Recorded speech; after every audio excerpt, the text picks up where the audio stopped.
Tunaanza masomo yetu ya leo. Tunafika kwenye sura ya 8. Sura ya 8 ni mtumishi na kazi yake. La elimu ya uchungaji. Ni lazima mchungaji asome. Huwezi kuwa mchungaji kama haujasoma. Kama tulivyosema, kuna yale tunaweza kuyafundishwa na Roho Mtakatifu, yes, na kuna yale ambayo tunastahili kusoma kwa kwigishwa n'Umwuka Wera, ariko nanone n'amashuri twayiga. Sasa tuanze na tuendelee na masomo haya. Sura ya 8, mtumishi na kazi yake. Kuna kazi fulani ambayo mhubiri anatakiwa kufanya. Kwanza, anatakiwa kuhubiri Injili. Pia anastahili kufundisha neno la Mungu.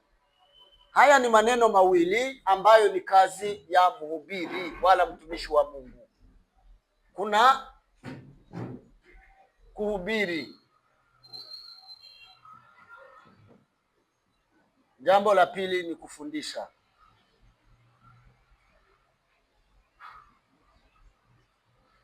Aya magambo abiri ni ingirakamaro cyane ku mukozi w'Imana. Aribyo narimo mvuga ejo bundi ko mu makanisa y'ubwoko bwacu tutagira iki kintu cyo kwigisha, tugira gusa kubwiriza. Kazi za mtumishi, kazi za mchungaji wala mhubiri, hari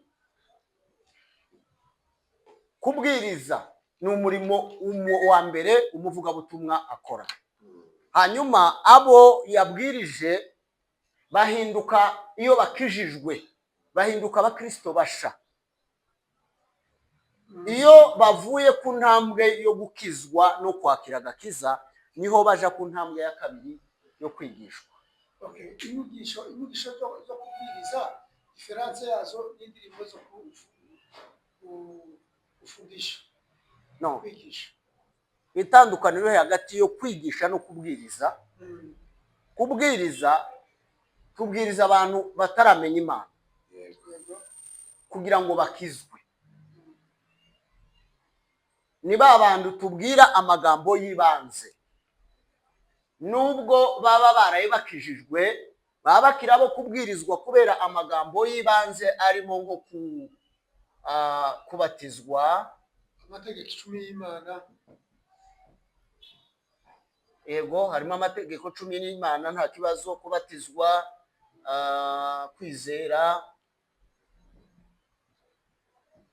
kwizera kuri mu buryo nka butatu, ariko turavuga kwizera kwa gukizwa, ko kwakira Yesu. Turavuga ko gutanga amaturo,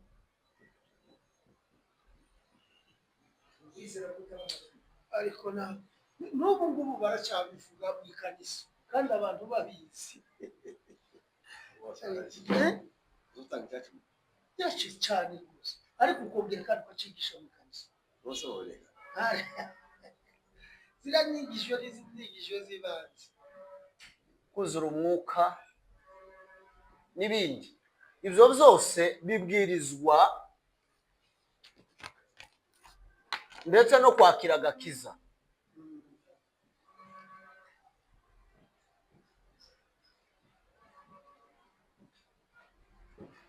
Nukuvuga ngo hariho kwakira agakiza, hari ukubatizwa, hariho kwizera, gutanga amaturo wenda n'icya 10, kuzura umwuka wera. Ibyo Paulo yabyise ibya mbere bya Kristo. Ibi nibyo kubwiriza. Tubwiriza abantu bagikizwa cyangwa batarakizwa. Ariko iyo abantu bamaze kwemera bagakomera mu gakiza, bamaze gukomera, dutangira kubigisha. Cyane cyane iyo tubigisha, tuba dutangiye kugira ngo nabo tubahindure abakozi b'Imana. Kuko umukristo wese twavuze ko afite inshingano yo kubwiriza, kwa sababu Biblia inasema mtakuwa mashahidi. Muzaba bahamya. N'uwitwa umukristo wese n'ukure kuba umuhamya. Rero ugomba kugira intambwe yo kwigisha. iyo tuvuga hano kwigisha, twigisha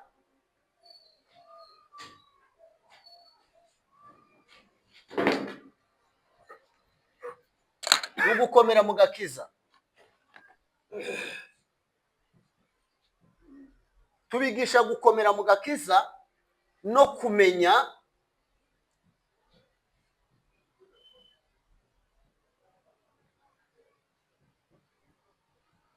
ijambo ry'Imana.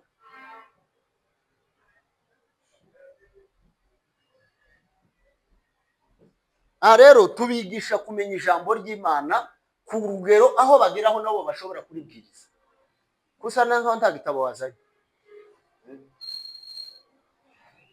Unashaka ngo dufashe gusoma, wagiye muri telefone.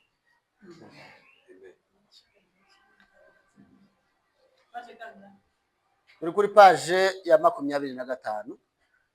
Ko turavuga iki? Hagomba kuboneka abakristo kubabwiriza bwa mbere, bagakizwa, bamara gukizwa tugatangira kubigisha. Tubigisha uburyo bakomerera mu gakiza, tukabigisha ijambo ry'Imana kugira ngo nabo bazabyigishe abandi. Bwana amewachagua wengine kuwa waamini. Ni jambo la muhimu sana kuwa Wakristo wafundishwe ili kwamba waweze kukua na kuwa thabiti katika imani. Kufunzwa ni kukua na kuwa thabiti katika imani. Ni ukuvuga ngo abakristo bagomba gukura kandi bagashikama mu gakiza. N'inyigisho zibikora, ntabwo ari ivugabutumwa. Turavuga ibintu bibiri hano umukozi w'Imana ashinzwe gukora. Hariho kubwiriza, hakaba no kwigisha. Twari tuvuze ko kubwiriza ari kubwiriza abantu batarakizwa bakakira gakiza, cyangwa n'igihe baba ari abana mu gakiza tugatangira rero kubabwira no magambo y'ibanze yo gukizwa, yo kwizera, yo gutanga amaturo n'ibindi nk'ibyo, n'icacumi, kuzura umwuka wera. Ibi byose tuba tusa n'ababwiriza abantu bagikizwa. Ariko hasasa dutangira kwigisha kugira ngo abantu bakomerere mu gakiza, tubigisha ijambo ry'Imana barimenye, bagere ku rugero aho bashobora kubibwiriza n'abandi. Narizi ngo kubwiriza usinikira kambere kandi k'abantu batarakiza. Yego, ibi nabyo bishobora kuza aha kubera ko ari ukwigisha, ariko nanone bitewe nuko abenshi bagira impungenge kuri ibi bintu. Abapagani bari hanze kubera ko bataramenya Imana, abenshi bibwira ko gutanga amaturo ari ukuza gusa kugira gusa ngo abapasiteri bibera bakire. Yego, ugomba kubikoraho ubwiye ubwiriza abantu batarakizwa, ukabereka ko ari ugukorera umugisha. Urumva?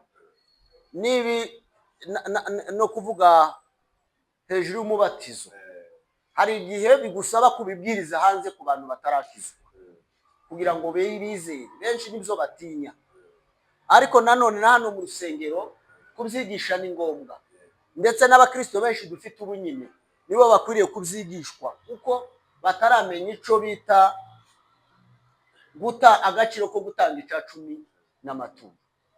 Jewe no mu cyumweru cyo hirya nizo nabwirije, cyangwa umuntu ari mu rusengero atazatanga icacumi, atazatanga, uri umukristo wa hehe utaramenya ko gutanga icacumi n'amaturo ari inshingano ya icyumweru cyo hirya nizo nabwirije mu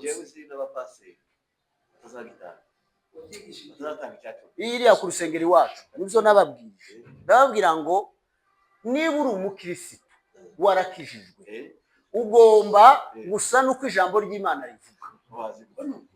Ijambo ry'Imana ico rivuga use naco nico gihe rizagukorera. Ijambo ry'Imana iyo uribwiriza udasa naryo rikorera abaryizeye, ariko ntirigire ico rigukorera.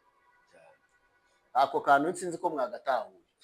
Ndavuga kugira ngo ibyo uvuga bihapeningi, bibe mu buzima bwawe, bizakugereho, bikugera hari uko wowe ubikora, ariko ntibishobora kukuzaho ngo kubera ko wabibwirije. No, bikuba hari uko ubikora. kenshi bakunda kuvuga amavuta agira cumi ufasa kuri ikintu ushingiro agura ikintu. Yego, ibyo nabyo yobikora ni mu gihe yahaswe n'umwuka wera gukora ikintu, ariko ijambo ry'Imana ridusaba gutanga icacumi, kuko icacumi ni imbuto. Imbuto sinzi ko mu Kirundi bayita. Ni ukuvuga ngo iyo wasaruye ibigori, urereba bijya binini byiza bifite indete nziza, ukabimanika hari ukavuga ngo ihinga nirigera dutangiye kurima nibyo nzokoresha gutera kugira ngo zere nzongere nsarure. Icacumi rero niyo mbuto Imana iba yaguhaye, wasaruye, wahembwe, wabonye umugisha, wabonye amafaranga. Iyo yariye uba urijyanye amafaranga n'imbuto yose, kuvuga ngo ejo bundi ndaya nizabona. Ariko ugomba gufata icacumi ukagitanga nk'imbuto, uti ndabize azongere yera yandi mafaranga. Rero udatanze icacumi uba uryanye umusaruro, ukawuryana n'imbuto zo gutera umwaka igihembwe gitaha cy'ubuhinzi. wabona ukiri umwana utarakura Ntibishoboka ko uri umukirisitu wamenye Imana, ijambo ry'Imana rigutegeka ko ugomba gutanga icacumi, warangiza wowe ukabireka. Nta rubanza umushumba azaguhagurutsaho, ariko wowe uzaba witesheje umugisha wo kuzasarura mu gihembwe gikurikiyeho. Nta muntu uzaza kugufunga ngo kubera ko utatanze icacumi, ariko wenyine uzaba wifungiye, ni wowe wenyine uzaba wifungiye. Reka dukomeze ngaho, dukomeze paragraph ikurikiyeho. Ndashaka ko twihuta kino gitabo turebe ko bisoza. Kuna shabaha, paragraph ya 2. Niko harakabazo kari hariya hejuru juu ya ubatizo. Abantu nagiye mpura nabo baje mu shingiro ryacu, bo baraje barabatizwe muri Katolika. N'ubu ndimo narwana nabo mbabwira ngo bongere babatizwe mu mazi menshi, none barananiye ngo yaye ngo barabatizwe ngo pingo ndikokongera kandi kubatizwa. Hakaba n'abandi bona baye gutorera gatoya, bo baje barabatijwe muri Adventiste umunsi wa karindwi. Noneho nabo babatiza ariko we arambwira ngo yabatijwe mu mazi menshi. Ese niye nyigisho cyangwa se niye strategy umuntu yokoresha umukozi w'Imana kugira ngo akonveke uriya muntu wahagaze ku ihame y'uko yabatijwe muri Katolika no muri Adventiste, kugira ngo yongere kandi aze abatizwe abyumve. Ngaho mwishu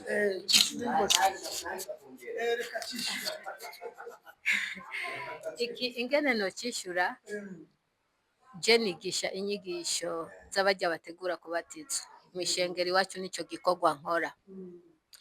Nasanze abantu bashima kujya mu ishengero, bumve ko ari abakristo bo mu ishengero, ariko ibi bintu byo kubatizwa batanabizi. Umuntu wese aho yabatirijwe akumva yarabatijwe, ari uwabatijwe amazi yo ku mutwe, ari uwagize ibiki, ariko bagashima kuza. Icyo ukora ngiki, bagaburira ijambo, ufata igihe, ufata umwanya, mujye muri Bibiliya, ubagaburira ijambo ku munsi ku munsi ku munsi ku munsi ku munsi. Bazoshika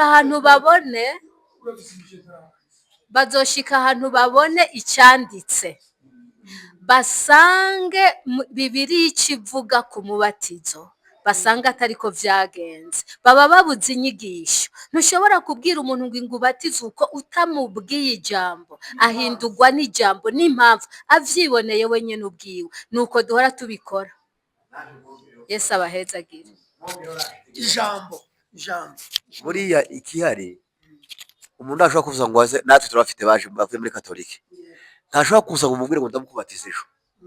Banza umwigishe, ufate igihe kirekire gihagije umwigisha ijambo ry'Imana, umuganiriza wenyine azaje kubyitahurira. Ariko nicyo kiza gituma benshi batabatizwa, kuvuga ngo uramuzanye ejo ntukanamubwire ko uzamubatiza, kuko hari bamwe baje bakavuga ngo utatubwira ngo uzatubatiza. Ndababwira ngo ni rwose ni amahoro, mubaze muze tubane gusa bonyine, kubera ko ugenda ubigisha ijambo, ugenda ubereka cyane baje mu bintu by'umubatizo, ukabibasobanurira ijambo ku rindi, baje kumva ko ari ngombwa ko babatiza bibavuyemo, ariko kutabibahadi. Bakoze cyane bonyine bibavuyemo. Uriya w'umudive we si ngombwa kumubatiza, aricyo kongeraho. ahubwo hari aho mbaza aho ngaho rubajije uriya w'umudive we si uriya ngombwa w'umudive ariko nanjye kumubatiza. kuvuga ko yabatijwe mu mazi menshi, Iwe yabatijwe ahubwo banza mu- iwe kumva yabatijwe mu imyizerere mazi menshi. yiwe. Iyo yabatijwe mu mazi menshi nta mpamvu yo kumubatiza, gusa ni ukumukuramo inyigisho z'ubudive. Yego, aho ngaho iko nabigenje, gusa nyine arambwira ati ugomba kubatizwa n'umugabo wanjye. Ariko abadive bo wiwe ni umugatolika, Ariko abadive bo- abadive bo iyo umuntu aguye akongera akabyuka agakizwa bongera kumubatiza, Abadive si kabiri, inshuro zirenze imwe, zibiri, zitatu, bitewe n'uko waguye ukongera ukabyuka. sinaribiza Ibo niko ino bazabatizwa. babatizwa buri gihe. Mu gihe cyose waguye kongera ukagaruka ugomba kubatizwa. Baremera cyane umubatizo. Nababwiye cyane. Kandi umubatizo ajya Ariko kubatizwa ni rimwe. Iyo yabatijwe mu mazi menshi kandi akabatizwa mu izina rya Data n'iry'Umwana n'iry'Umwuka Wera, biba birangiye. Gusa ni ukumukoropamo inyigisho z'imyizerere y'abadive isabato.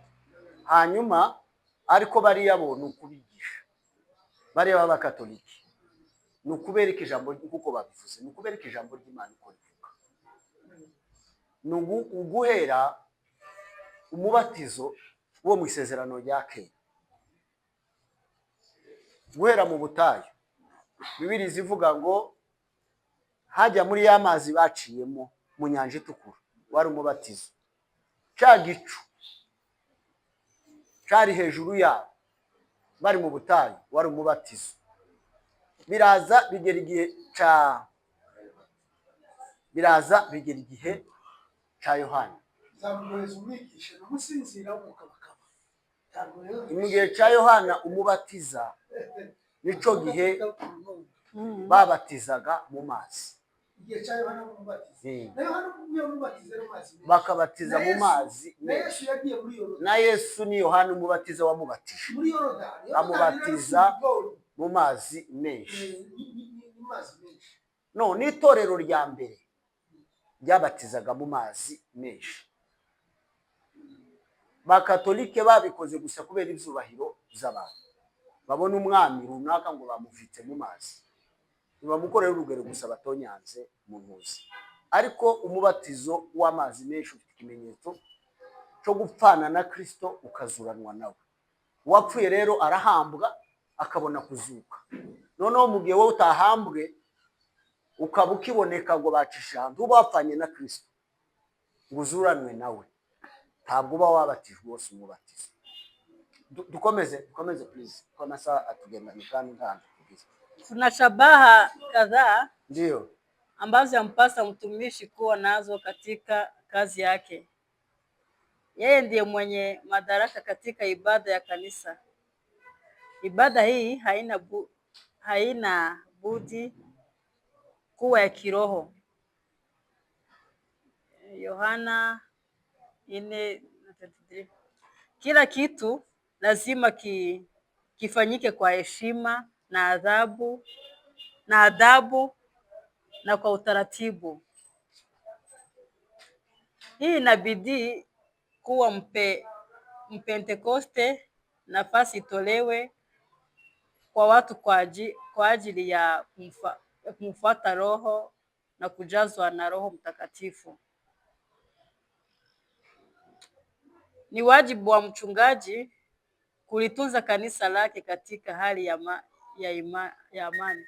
Mwangalie page ya 25. Hii ni 25 page.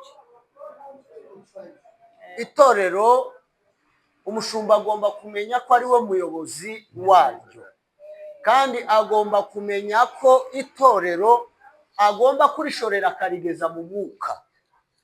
bitabaye gutyo riba itorero ry'idini.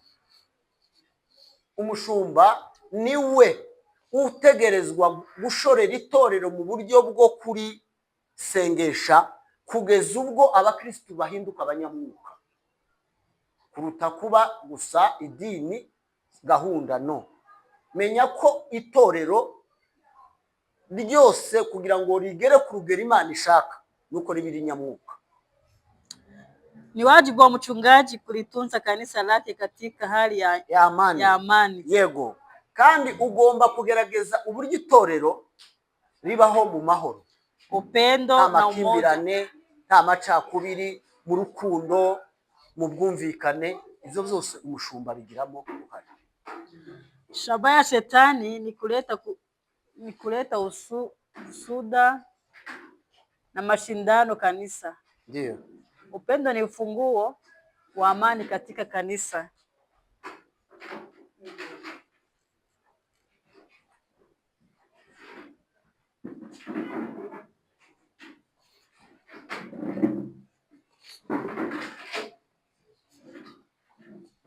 Gukomerera mu gakiza no kubigisha ijambo ry'Imana.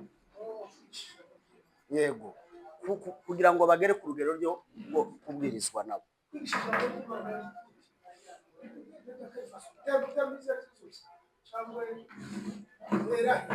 Ni ukuvuga ngo iyo urenze urugero rw'aya magambo y'ibanze, iyo urenze uru rugero rw'ibanze rwo kubwira umuntu ngo yakire Yesu nk'umwami n'umukiza, kubatizwa n'ibiki, wowe utangira kubigisha ijambo ry'Imana. Kuko duhe twigana ijambo ry'Imana, ugira za seminari zo kwigisha abakirisitu. Izo za seminari ziba zifite amasije atandukanye. Izo sije zifasha umukristo gukomera mu gakiza. Mama pastor, umepotea sana. Kubera iki cyane ubuze gute?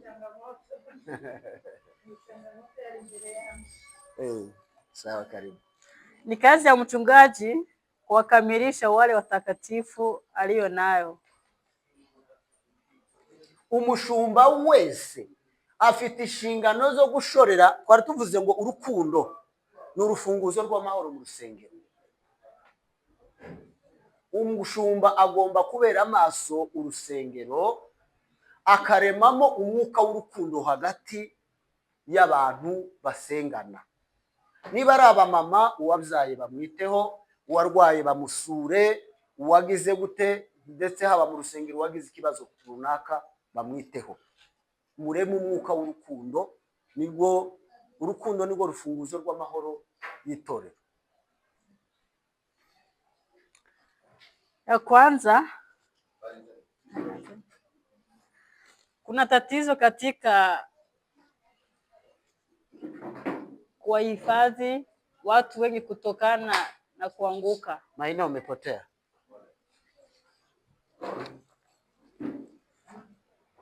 Weza gatabo nawe.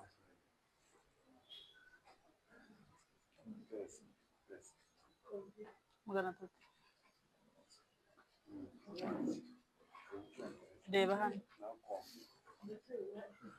Nakufite 25.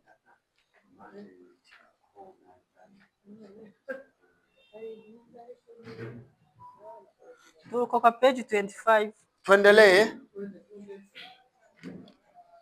Hii kwanza nasema kuna tatizo katika kuwahifadhi watu wengi kutokana na kuanguka. Pili, soma hapa, soma Yohana sura ya 17 mstari wa 2 katika Biblia.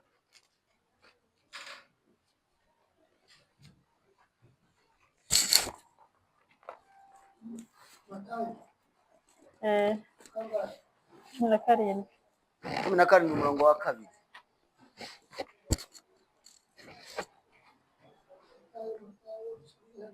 Yohana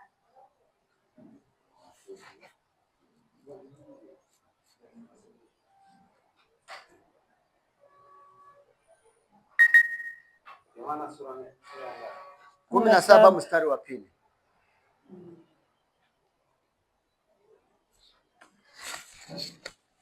mwenye kwa na Kiswahili hapa kwa Kiruga aravuga nkuko wamuhaye ubutware ku bantu bose kugira ngo abo wamuhaye bose abahe ubugingo buhoraho. Ndiyo, hapa anasema nini? Alipewa mamlaka, Kristo alipewa mamlaka kwa wale wote ambao Mungu amempa kuwaongoza. Yaani mchungaji ana mamlaka kwa kondoo zake ambazo alipewa kwa ajili ya kuziongoza. Ni lazima zisije zikavunjike vikundi vikundi kugira ngo abakristo badacikamo cyangwa bizera badacikamo. Ugomba kugerageza kuba kumakuma wowe ng'umushumba. Hapa kuna namba pili nasema nini? Mchungaji Ndio kusaidia na kuwafundisha Wakristo wale ambayo wanaonyesha ushuhuda wa kuitwa kuhubiri. Ndiyo, mchungaji ana jukumu la kufundisha.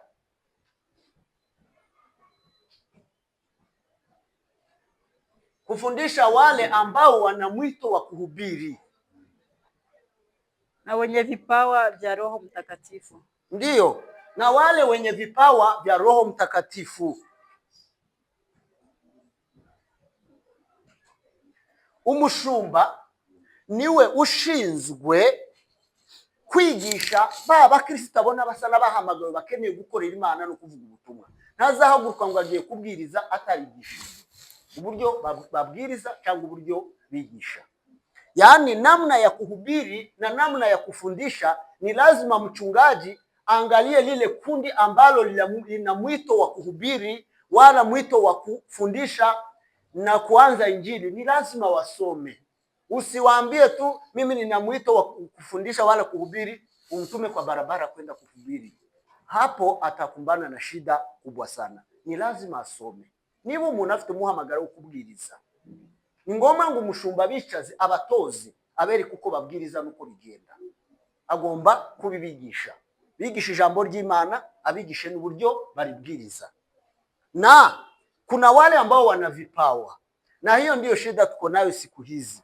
Wenye vipawa hawataki kufundishwa na wachungaji wao. Abafite impano, ingabire, ntibashaka kwicara ngo abashumba babo babigishe. Ni kiburi.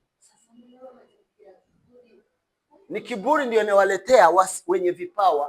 Kama ana kipawa cha unabii, hawezi kukaa chini ya miguu ya mchungaji amfundishe namna ya kutoa huo unabii, kwa sababu si kila unabii ambao Mungu amekupa ili uweze kutoa hadharani.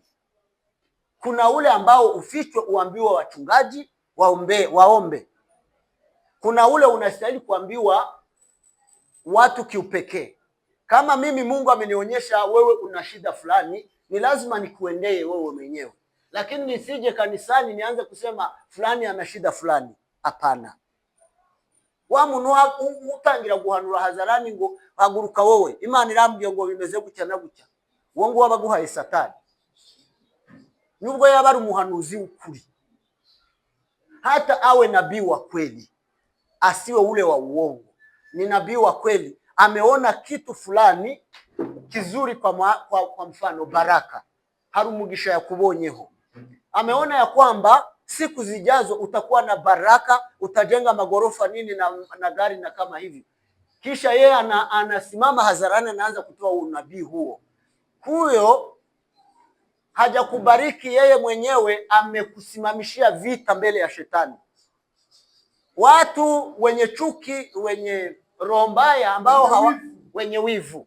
Watu wenye wivu watakusema huyu kwanza atatajirika kuliko mimi. Wataanza kukupiga vita, kwa sababu huyo hajajua namna ya kutoa unabii. Ni lazima akuendee mwenyewe, akuambie kile Mungu amesema. Hayo ni lazima mchungaji aendee wenye vipawa, wakae chini ya miguu yake, awafundishe namna ya kutoa unabii, kwa sababu ya vipawa. Imani inavuze kwa jihanzi na maisha. Asema Imani inavuze kwa jihanzi. Kazi ya mchungaji ana kazi mbili muhimu: kufundisha na Ya kwanza ni kuhubiri. Tumesema kuhubiri ni wale ambao hawajaokoka, na ya pili ni kufundisha. Ni kufundisha wale waamini ambao tunaona wana hivyo vipawa wala wana hiyo roho ya kufundisha wala kuhubiri neno la Mungu. Ibi nibyo nshingano zibiri. Kuwafundisha atawapea muda na yeye aone na wahubiri. Twende na 3 inasema nini? Kazi ya mchungaji ni kuongeza hesabu ya wale ambayo wana uwezo wa kufanya kazi katika shule ya Jumapili na katika huduma zingine ambayo wamo katika kanisa lake. Ndio. Timotheo wa pili. Ni lazima mchungaji aongeze wale ambao watamsaidia kwa kazi, na si vizuri mchungaji akae bila kuwatayarisha wengine watakuwa wanafanya kazi kama yeye hayuko. Umushumba ashinzwe kuongera abizera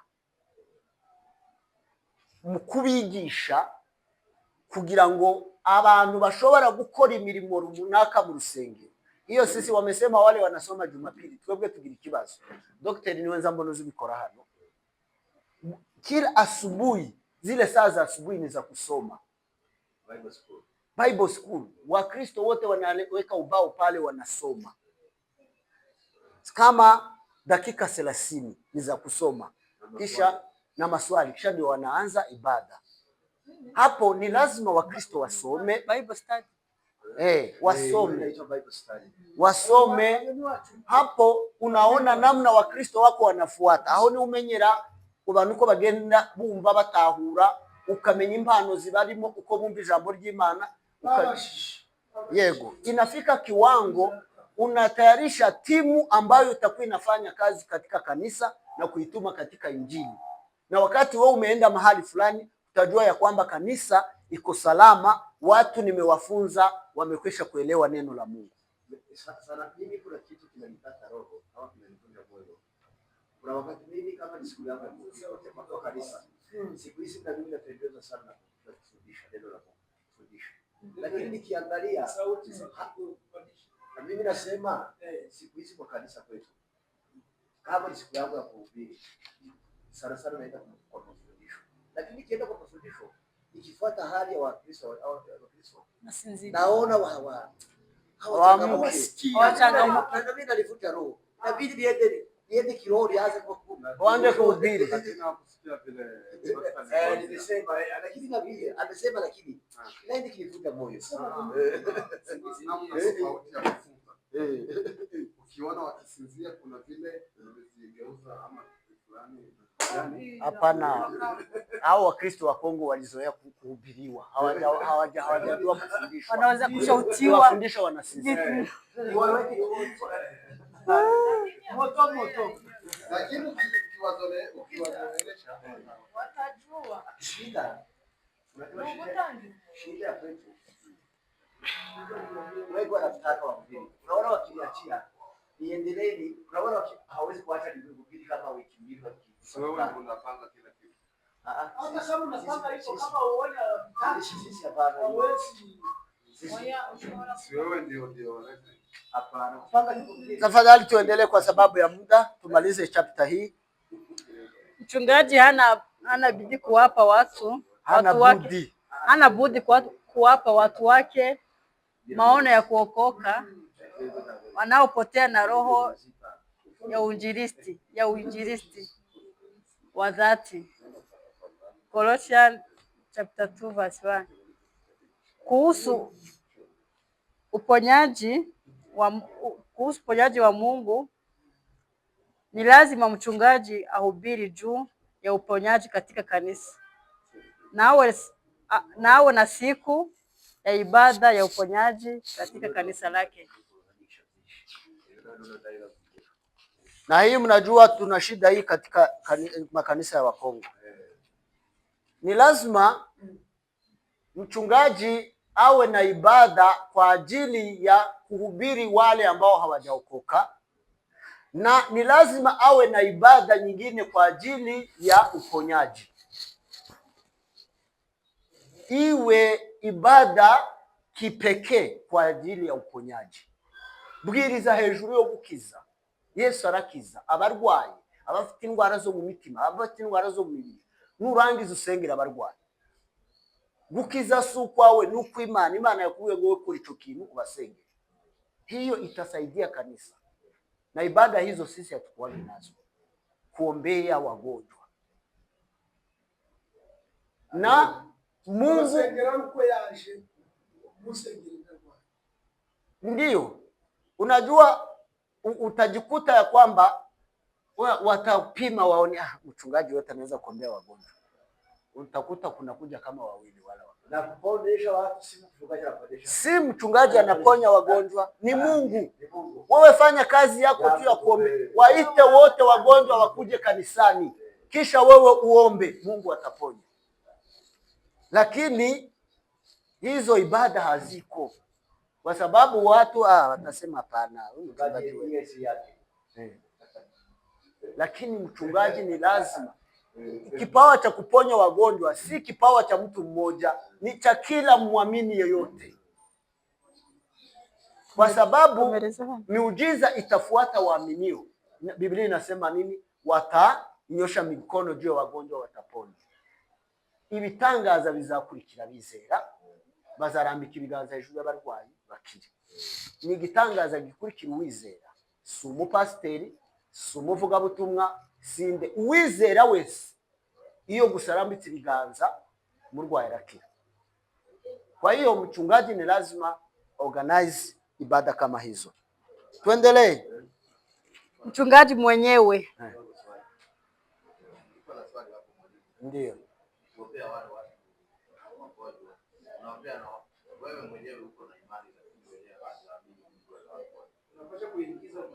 Ndio. Ni vizuri hata wao wasiwe na imani, lakini wewe wa kuomba uwe na imani. Hicho ni kitu cha lazima sana, kwa sababu Biblia inasema nini? Wale watu wote Yesu aliowaponya si kwa sababu wote walikuwa na imani, lakini kuna wale Yesu aliwaona wamezagaa kama kondoo ambazo hazina mchungaji, akawa na huruma kwao akawaponya. Yaani shida ni wewe muombaji kwenda kuomba kama hauna imani. Lakini waamini, kuna wale utawaambia wao hawajaelewa nini ninasema, wanakuja kama kutesti, acha tuone, kwa sababu hawajaamini neno la Mungu. Lakini huo muujiza Mungu ataufanya ili waamini. Huo muujiza, kwa sababu wewe unaamini, Mungu atalifanya ili wale ambao hawajaamini waweze kuamini. Wao si kila mtu mwambie amini Yesu atamponya eti amini, kwa sababu hajaelewa mambo ya kiimani, hawezi kuelewa hiyo. Lakini wewe vizuri, wewe muombaji uwe na imani. Yule ambaye hana imani atapona, na atakapopona atamrudia Kristo. Na kuna kingine shetani ni kama amekupofusha macho. Unaona, kama tuseme kama Israeli akija kwa kuungama dhambi tusamehe, ataenda kirudia akitoa Mungu amemsamehe, lakini akikuja nimwombee hiyo kitu hata haiamini. Mfano tunapeana hiyo kitu. Kwa nini tukienda kwa pastor tunaamini kama kwa kufuta dhambi na unarudi kitu kama hiyo dhambi imesamehewa, lakini mtu akienda kumwombea una sita. Kwa hiyo kitu sana sana tunaelewa. Ndio. Na hiyo ni swali na ni ngumu sana kwa watu, sana sana watu walio. Hii tunasema ile swali unauliza ni kwa watu ambao hawajaokoka. Mtu mwenyewe hajaokoka unamuita akiwa mgonjwa akuje umuombee, atakuja yeye hana imani ya kwamba anaweza kupona, lakini imani yako itamponya. Lakini shida ni ule Mkristo ambaye amemaliza miaka na miaka kanisani, ameokoka, lakini hana imani ya kwamba anaweza kupona. Huo uponyaji wake uko mbali sana, kwa sababu aliamini Yesu, akamkubali, anajua neno la Mungu, anahubiriwa, lakini imani ya uponyaji anasema ya kwamba haiwezekani. Ndio maana Biblia inasema anawaponya wale wanaoamini. Ni kwa wale wa Kristo ambao walimwamini Yesu na kumpokea. Lakini ukienda tu nje hadharani kwa watu ambao ni wapagani, hawajamjua Mungu, unawahubiria uponyaji, wanakuja wanataka kupona na tena hawajaamini nini unasema. Mungu anaweza kuwaponya kabisa, na hilo ndilo umesema. Watu wengi wanajua akifanya dhambi anakuja kwa mchungaji, anamsamehe, anamwombea msamaha kwa Mungu, anasema Mungu amenisamehe, lakini kuwa na imani ya kwamba atapona, hiyo hana. Hapo ni udhaifu wake, lakini ukiwa na imani Mungu anaponya. Twende tumalize chapter hii. Mchungaji mwenyewe ndiyo hana budi kuwa mtu wa maono. Pamoja na maono, mchungaji hana budi kuwa na hekima ili kujua jinsi ya kutumiza maono hayo aliyo nayo. Hekima, yaani haya maneno mawili ni lazima kwa mchungaji awe na maono. Usiwe mchungaji tu ambao ana kanisa ambalo haliendi mbele. Ni lazima kanisa liwe kanisa ambalo linaendelea. Leo ikiwa vyombo vya kanisa haviko, utaanza kwa zero, lakini muwe na maono, mnaelekea mahali fulani, mnajitoa, mnajaribu, mnanunua hata microphone, mnaangalia tena mnanunua pulpit, mnaendelea mnanunua hizi speaker. Hivyo mfike wakati wa kununua kiwanja, mfike wakati wa kujenga. Ni lazima mchungaji awe na maono, na asiwe na maono tu ya mambo ya kipesa na ya kiroho, namna watu atawapandisha kutoka chini mpaka kufika kiwango cha kuwa watu wa kiroho ambao wanapata hata karama za kuombea wagonjwa. Kama tulivyokuwa tunasema, tulisema ni jukumu la mchungaji kuingiza Wakristo wako katika roho, ili lisiwe kanisa la kidini. Ni inshingano y'umushumba gushorera Abakristo akabinjiza mu mwuka, kuko iyo atabikoze ibidini kiriba rikibaye itorero. Yaani ni lazima awe na maono na awe na hekima. Hekima ndiyo inaongoza maono. Unatumia hekima wakati katika maono yako, ndio inaweza kuendelea. Tuendelee. Hana budi vile vile kuwa na uvumilivu. Ndiyo, uvumilivu.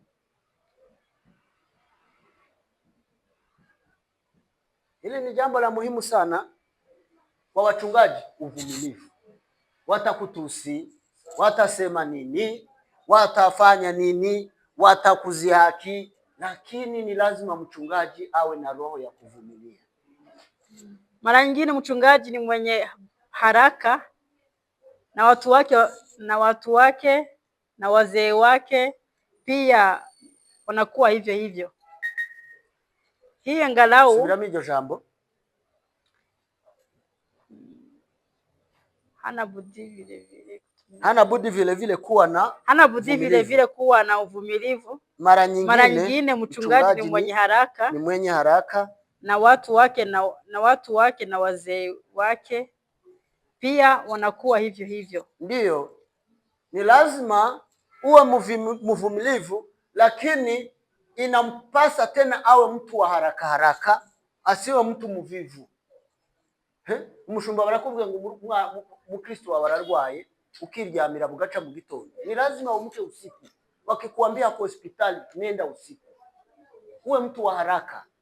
Kumepatikana shida fulani hapa kwa Mkristo kanisa, nenda saa hiyo, kimbia. Uwe mtu wa haraka, usiwe mtu mvivu na tena wewe ni mchungaji. Hapana. Ni lazima ujali kondoo zako na uzihudumie kwa haraka ikiwa inahitajika.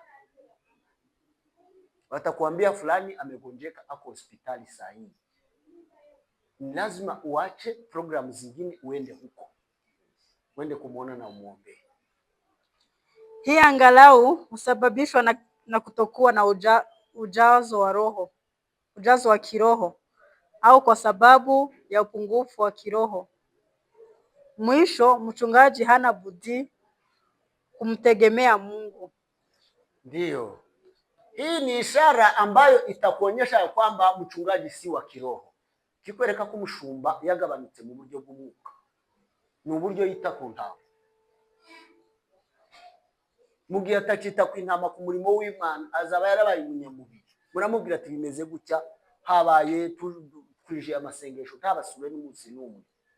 Hari umuntu wagize ikibazo ntahagende, huo amepungukiwa kiroho.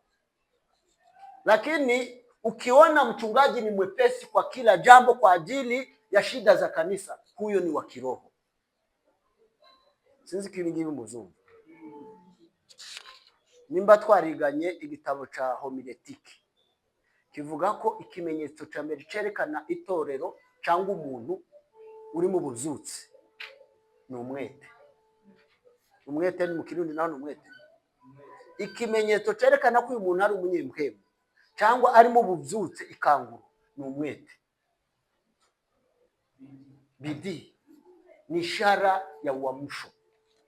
Mtu ukiona kuna kongamano anaenda, kuna maombi anaenda, kuna nini anaenda, kwenda kuomba mwenyewe anaenda, yaani huyo mtu ana uamsho.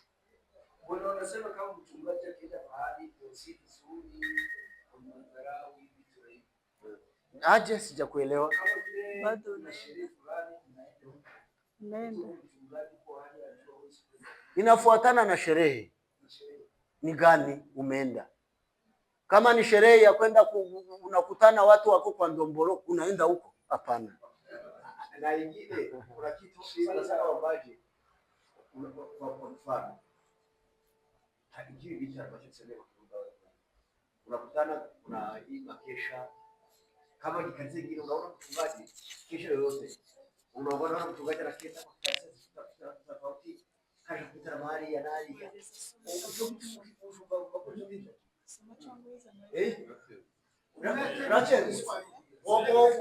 Bidii.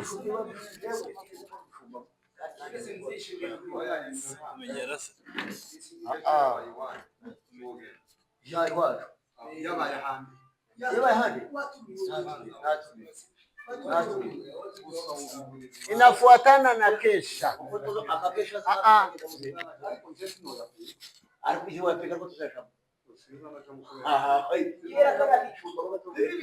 No. Sikiliza hili. Hapana. Hapana. Eti Biblia inasema usitembelee sana jirani kila siku. Ndivyo Biblia inasema. Bible inasema usitembelee jirani yako kila mara. Itafika wakati ajisikie kama hampi uhuru wake kila siku. Ndiyo, nimesema tusikie hivi. Tujue ya kwamba tulisema kama ni siku gani, mtumishi wa Mungu ni mtu ambaye amechaguliwa, ni chosen. Si mtu wa kuendaenda tu, si mtu wa kukuta mahali watu wanacheka na unaenda kucheka, watu wanaenda na wewe. Hapana, ni mtu wa utaratibu, ni mtu wa kwenda na mpango. Ikiwa ni kesha, itafuatana ni kesha gani, umeitwa kwa kesha hiyo, nenda.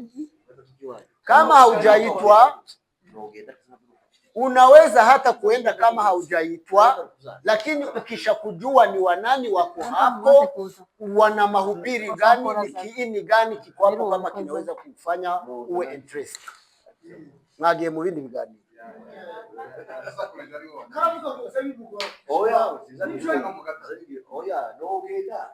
No, wogenda, unaweza kwenda huko.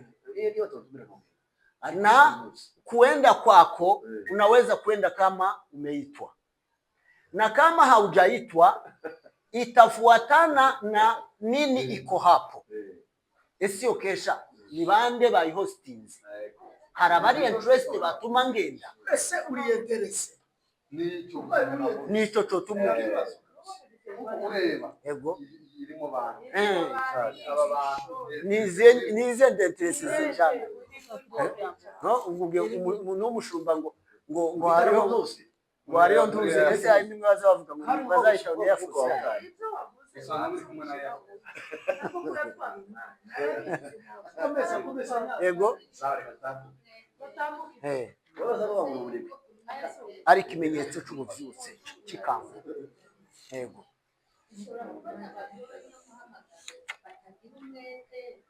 n'abantu b'abanyamwete ariko batagira impamagara ayo majambo abiri abanyamwete n'abanyamwete banza umenye ese umuhamagaro ni iki ntushobora kugira umwete utagira umuhamagaro kibishoboka kama una mwito call kibishoboka ko wahamagariwe umeitwa uko ntushobora kugira umwete utagira umuhamagaro kandi umuhamagaro tugira twese si uwo kubwiriza no kuza kumva ijambo ry'Imana n'umuhamagaro kuza gukora isuku mu rusengero ni umuhamagaro kuza kuririmba ni umuhamagaro ni ukuvuga ngo ntushobora kugira umwete utarahamagawe kibishoboka habanza umuhamagaro hakabona kuza umwete ikindi nanjye mbaza mwumvise hagati y'itandukanye hagati y'impano itandukanye impano